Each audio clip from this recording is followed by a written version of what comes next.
usasse para substituir. Né? Então vejo que é um grande empreendimento. E é um grande empreendimento porque ele está sendo todo organizado pelo mestre. E quando se foi, disse que não ficássemos aflitos, porque o Pai nos enviaria um consolador. Na época própria.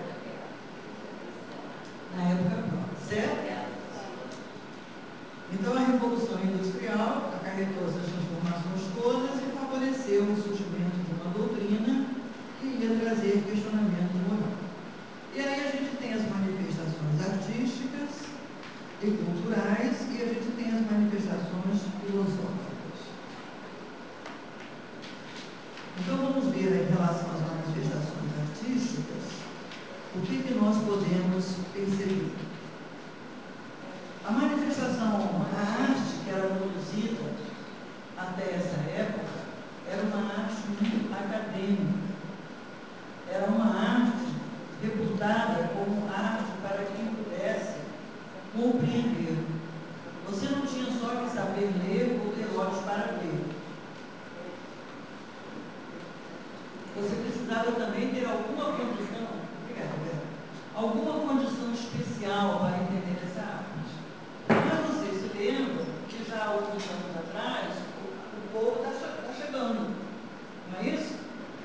O povo não está chegando, a Revolução Francesa não acabou com a pobreza e botou o clero, tentou botar o clero no seu lugar e a burguesia que estava surgindo. Então vejam bem, esse povo que chega para ouvir, para comprar, para consumir, para gastar, tem que ter o direito de experimentar também o que se chamava de arte, que era até então para uma elite selecionada dentro do grupamento social. E aí os valores da arte se modificam. Vamos ver aí no nosso livro. Deixa eu achar aqui. Logo no primeiro parágrafo, nós encontramos o seguinte. Eu vou ler devagar enquanto vocês procuram.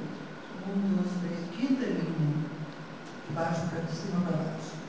A inspiração do artista romântico era buscada junto das pessoas simples, numa manifestação anti-elitista e anti-aristocrática.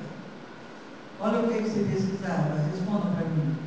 A cultura popular E o folclore. Para a produção de quê? do romantismo étnico. Pinturas, esculturas e peças musicais. Então está havendo uma mudança de eixo da oferta da produção artística.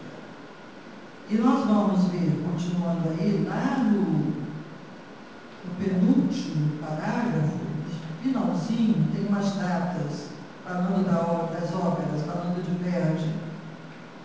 Acharam? Na outra página. 1813, 1901. Isso. Aí vamos ver assim em seguida. O surgimento dessa forma de ópera determina a passagem da música de câmara, que é um lugar reservado, né? Daí o nome câmara, para a música dos grandes teatros, onde um grande número de pessoas poderia ter acesso aos espetáculos artísticos. Então as pessoas estão sendo tocadas também na sua sensibilidade artística, na sua capacidade de sentir. Isso muda a percepção que a pessoa tem do mundo e muda a percepção que a pessoa tem também de si mesma. E em seguida nós vamos assim, nós temos uma perguntinha. Que hora que eu não anotei a pergunta aqui. O que eu mandei para vocês? Aqui, há manifestações artísticas e culturais do século XIX. Que característica você identifica como marca do tempo abordado conforme a constante do texto? Então, a característica nós acabamos de ver. A produção cultural nesse tempo deixa de ser o quê? Elitista e aristocrática e se torna popular. Né? Popular no seu sentido mais nobre. E as manifestações filosóficas, políticas, religiosas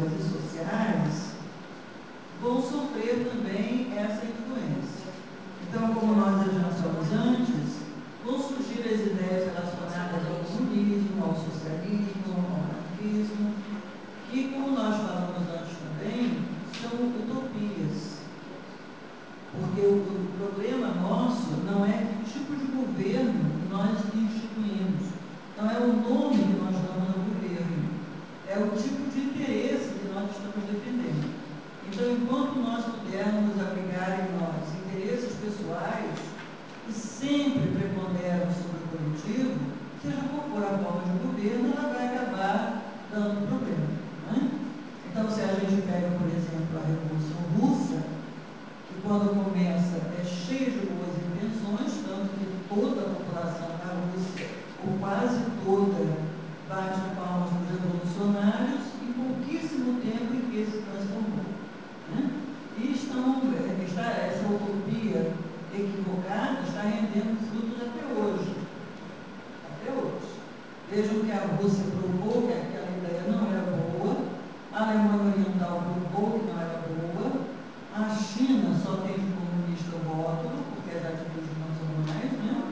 Mas ainda tem gente insistindo em manter os seus compatriotas sob regime absolutista, porque o que se passa na Albânia, o que se passa em Cuba é um absolutismo que não difere nada. A única diferença é que o cidadão que tem o poder absoluto não se chama rei.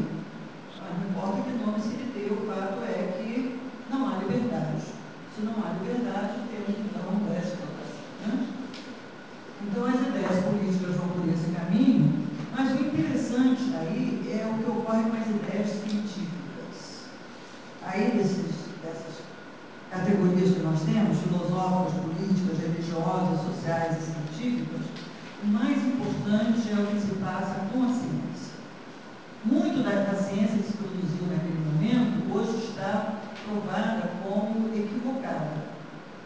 Mas não importa que ela hoje esteja provada como equivocada, porque foi ali que surgiu o primeiro momento para que hoje nós possamos até saber que havia equívoco. O que é importante naquele momento não era o que a ciência descobria, era o que proposta se fazia para a ciência. O fato deixa de ser explicado como sendo a vontade de Deus. Continua sendo a vontade de Deus, mas agora eu vou dizer como é que Deus fez isso. Eu usei uma vez esse raciocínio, quem frequenta a segunda-feira vai ouvir pela enésima vez essa história. Mas ela ilustra bem o que eu quero dizer. Eu era professora numa escola noturna, num lugar horroroso. E os meus alunos também eram alunos em relação aos quais eu tinha até um certo temor. Eles não sabiam disso, graças a Deus, né? Mas eu precisava transitar ali numa corda bamba para poder fazer valer a minha maneira de ser como professor e não sair dali todo dia acompanhada por uma escola da Polícia Militar. E tinha um rapaz que era um amor de criatura, ele era grandão, tipo valentão, mas era doce, era uma delícia de mim. Sentava-se logo na primeira carteira, balançava a cabeça o tempo todo porque eu dizia, e o mais importante, me esperava todo dia no final para me levar até a estação de metrô. Era meu lado, um amor de criatura. E um dia eu estava ensinando, eu dava aula de ciências, e estava falando sobre a refração da luz. E estou eu lá dando o exemplo clássico de refração da luz, que é a formação do arco-íris. E ele começou a cutucar alguma coisa embaixo da mesa, aquela mesa que tinha aquela bandeja embaixo, né? E ele cutucava e parou de olhar para mim, e fui percebendo que tem alguma coisa que está errada, mas continuei na minha, até que finalmente ele fez assim. Aí ele disse, sim, pois não. Ele disse, professora, a senhora vai me desculpar, mas eu sou obrigada a discordar da senhora. Eu vou dizer para a senhora o que é o arco-íris. Aí puxou o livro de baixo, era a Bíblia, e leu o trecho em que Deus fala, eu vou lhe mandar um sinal. E este sinal foi o arco-íris surgindo no céu. E o homem passa na sala, né? E como é que alguém ousou me questionar e o que eu ia dizer? Você também. Não é nem fale. Mas eu fui abençoada naquele momento, como ele diria. Eu fui abençoada. Porque em questão de segundos eu olhei para ele e disse assim, eu estou certo e você também está. Aí na Bíblia está dizendo como? Leia para todo mundo ouvir. Aí ele leu. Então tá. Deus ia mandar um sinal, e este sinal foi o arco-íris no céu. Eu só estou dizendo a você como que Deus botou o arco-íris ali. Resolvido o problema. Ele pode não saber até hoje nada sobre refração, mas ele não vai mais discutir. Então vejam bem, essa ciência que surge naquele momento não era importante no seu conteúdo, era importante como maneira de ser. Eu quero saber como é que Deus botou o arco-íris, era o que a ciência dizia. Até então, bastava dizer assim, não, arco-íris é um sinal que Deus botou no céu. Agora eu não estou questionando a autoridade de Deus, mas eu estou querendo saber como é que ele botou esse arco-íris ali. Certo? Então a ciência surge com essa característica questionadora, indagadora, que vai então movimentar o homem na busca do conhecimento pela natureza. Porque o que a ciência promove? O conhecimento sobre a natureza. E como a gente vai desvendando a natureza aos pouquinhos, a gente começou lá com as informações equivocadas, mas a gente vem consertando isso. Né? Vocês imaginem que em 1900, uma célula era descrita como uma estrutura rodeada por uma membrana preenchida por uma matéria gelatinosa chamada citoplasma, e apoiando nesse citoplasma tinha um núcleo. Isso era uma descrição de célula. Em 1975, parece, se a memória não está me falhando, o primeiro microscópio eletrônico pulsante pegou a célula e mostrou que era muito mais do que aquilo. Então, aquele conhecimento, ele não estava errado, ele estava adequado para aquele momento. Mas no momento seguinte, quando nós podemos aprender mais, nós desvendamos um pouco mais.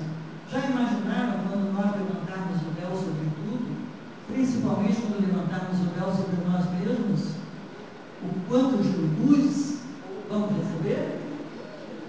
Certo? Então, vejam que quando a doutrina espírita nos chama a essa reflexão, quanto ela nos dá de esperança, quanto ela nos dá, inclusive, de certeza, porque eu olho a caminhada humana e eu vislumbro uma caminhada de absoluto sucesso. O sucesso absoluto. Se houve sucesso até aqui, e se esse sucesso vem se ampliando, porque os seus atores são cada vez mais competentes, imagine a qualidade do espetáculo que nós estaremos dando dentro de mais alguns séculos. Provavelmente. Acho que não precisamos mais de milênios. Acho que alguns séculos já serão suficientes. Né? Até porque, quando chegar ao terceiro milênio, nós queremos estar aptos para habitar um mundo de regeneração. Não é isso?